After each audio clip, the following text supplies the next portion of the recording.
ఏర్పాటు చేశామని చెప్పారు. హైదరాబాద్ పాత బస్తీలో పట్టపగలే సంచలనం సృష్టించిన బంగారం దోపిడీ కేసును ఛేదించారు పోలీసులు. దోపిడీ ముఠా నాయకుడు అంజద్ ఖాజా అమీన్ను మహారాష్ట్ర థానేలో అరెస్టు చేశారు.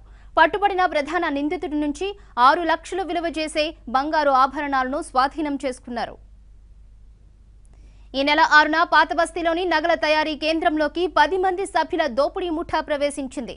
దుకాణదారులు తయారీదారులను మారణాయుధాలతో బెదిరించి 3.5 కిలోల బంగారు ఆభరణాలను దోచుకువెళ్లడం సంచలనం రేపింది. పట్టపగలు జరిగిన భారీ దోపిడీ చుట్టుపక్కల నగల తయారీ కేంద్రాల వారిని తీవ్రస్థాయిలో బెంబేలెత్తించింది.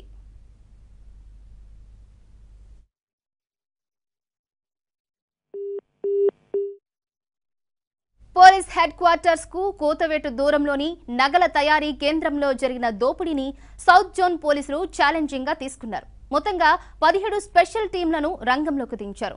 300 సీసీ కెమెరాల ఫుటేజ్ ను పరిశీలించారు. చివరకు సీన్ ఆఫ్ ఆఫెన్స్ లో దొరికిన ముంబై న్యూస్ పేపర్ల క్లూ ఆధారంగా ప్రధాన నిందితుడిని అరెస్టు చేశారు.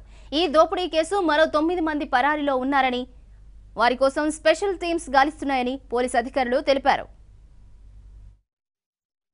Hyderabad city police, south zone, east zone and Charminar police కలిసి ఒక notorious inter state dacoity gang leader Amjad Khwaja Ameen Shaikh పూర్తి పేరు ఏలియస్ అంజా ఇది అరెస్ట్ చేశారు. Anja aged about 41 years. అతను నేటివ్ ఆఫ్ థానే, ముంబై. ఒక పెద్ద gang leader. around 40 criminal cases, mostly dacoity, robbery, extortion, snatching, ఇవన్నీ మాస్టర్ మైండ్ చేశారు.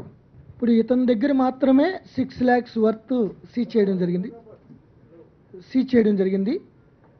ఒక మిగతా 8 or 9 మెంబర్డ్ వాళ్ళు పట్టుకోవడానికి ఆల్రెడీ అన్ని ఏరియాస్లో పొజిషన్ అయి ఉన్నాయి టీమ్స్ అన్నీ. సో మిగతాదంతా ఆటోమేటిక్గా 3.5 kgs పోయినట్లు మనకి రిపోర్ట్ ఇవ్వడం జరిగింది. సికింద్రాబాద్ రైల్వే స్టేషన్లో అర్ధరాత్రి ఓ రైలు వచ్చి ఆగింది. పోలీసులతో పాటు పలువురు